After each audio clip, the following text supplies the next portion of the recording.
से पानी भरने की मनाही थी, सार्वजनिक तालाबों में नहाने की मनाही थी। बाबा साहब अम्बेडकर ऐसी जाति व्यवस्था को देखकर काफी भयभीत रह गए।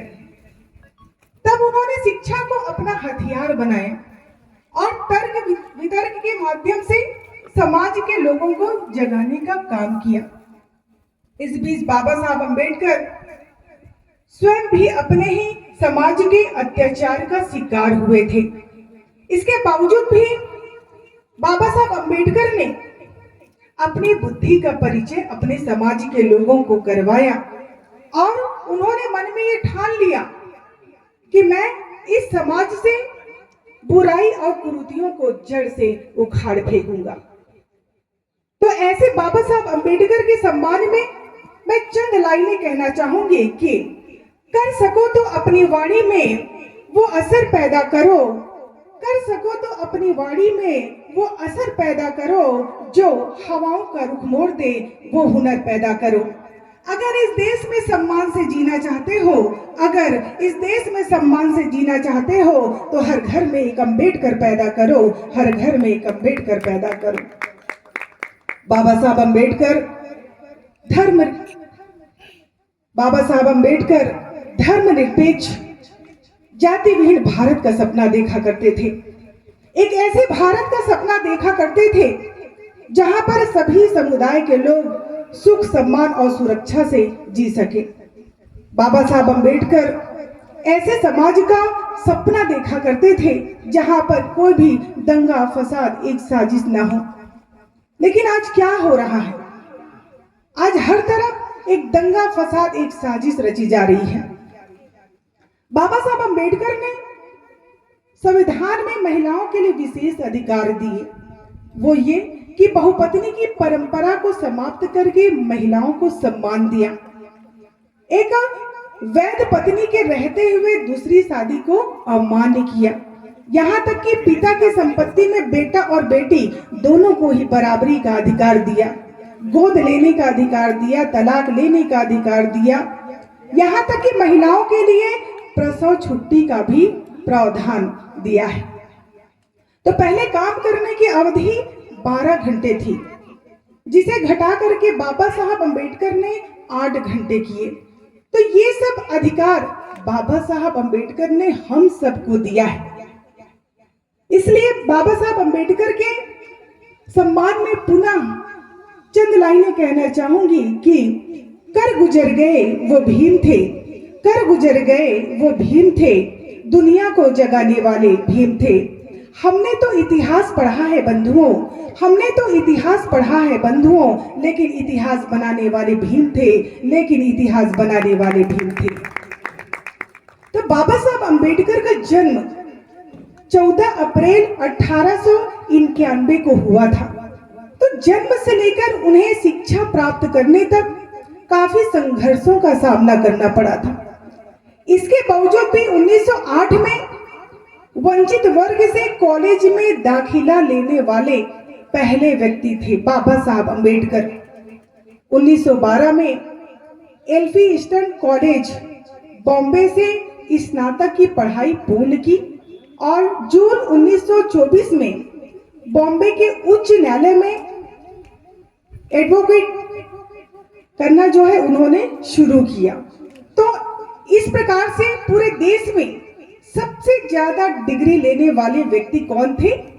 बाबा साहब अम्बेडकर। आप में से कोई मुझे बता सकते हैं कि बाबा साहब अम्बेडकर ने कितनी डिग्रियां ली थी? बाबा साहब अम्बेडकर ने 32 डिग्रियां ली थी। आज आप लोग जो शिक्षा ग्रहण कर रहे हैं और अच्छे अच्छे घरों में रह रहे हैं, अच्छी अच्छी गाड़ियों में घूम रहे हैं, वो किनकी देन है?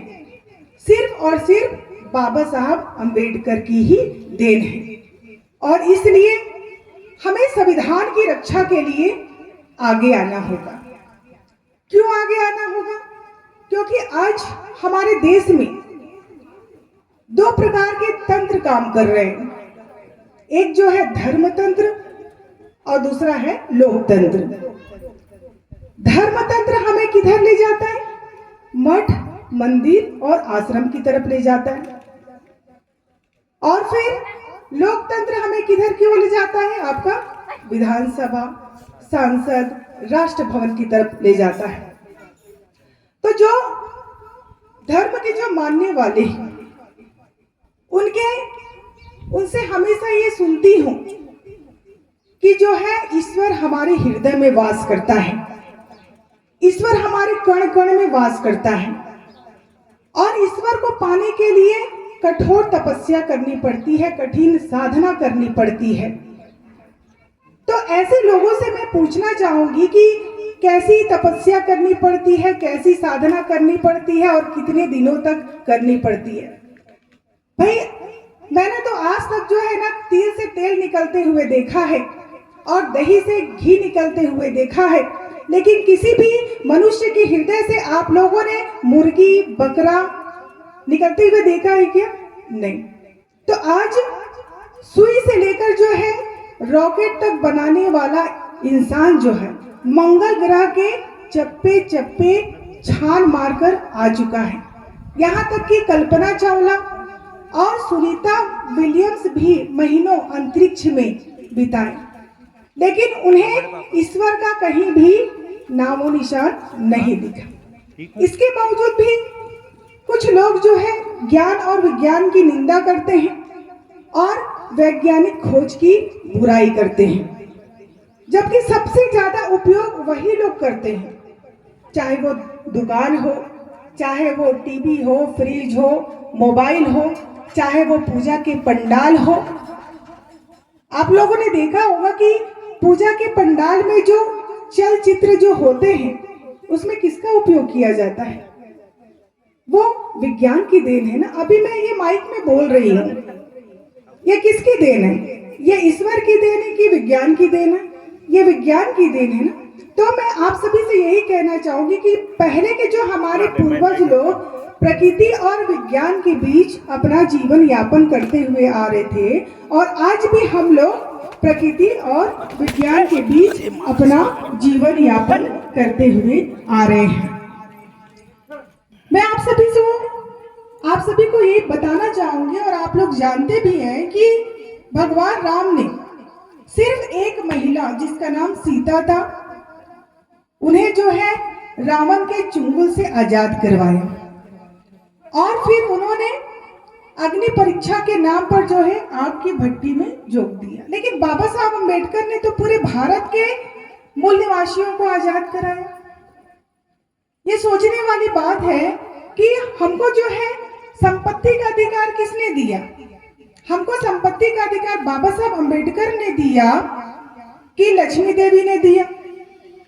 ये भी सोचने वाली बात है कि हमें अच्छे कपड़े पहनने का अधिकार किसने दिया? हमें अच्छे भोजन करने का अधिकार किसने दिया? बाबा साहब अम्बेडकर ने दिया कि अन्नपूर्णा देवी ने दिया? और हमें पढ़ने लिखने का अधिकार किसने दिया? बाबा साहब अम्बेडकर ने दिया कि सरस्वती देवी ने दिया? तो ये सब जो है चिंतन और मनन करने का विषय है, और जिस पर जो है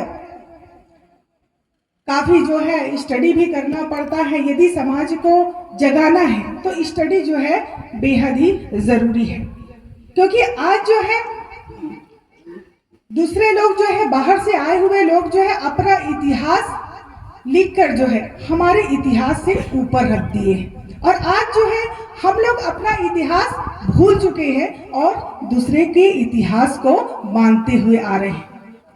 और यही वजह है कि आज SC ST OBC समुदाय की ये दुर्गति हो चुकी है। तो इसलिए हम SC ST OBC समुदाय के लोगों को संगठित होना बेहद ही जरूरी है। और अंत में आयोजन समिति को बहुत बहुत धन्यवाद देना चाहूंगी, विशेष रूप से पुनेश्वर देवांगन जी को, जिन्होंने मुझे यहाँ पर सम्मान के साथ बुलाया है और बोलने का मौका दिया है। उसके लिए thank you so much to all of you. जय मूल निवासी, जय गुड़वाना, जय भीम, जय संविधान, जय छत्तीसगढ़।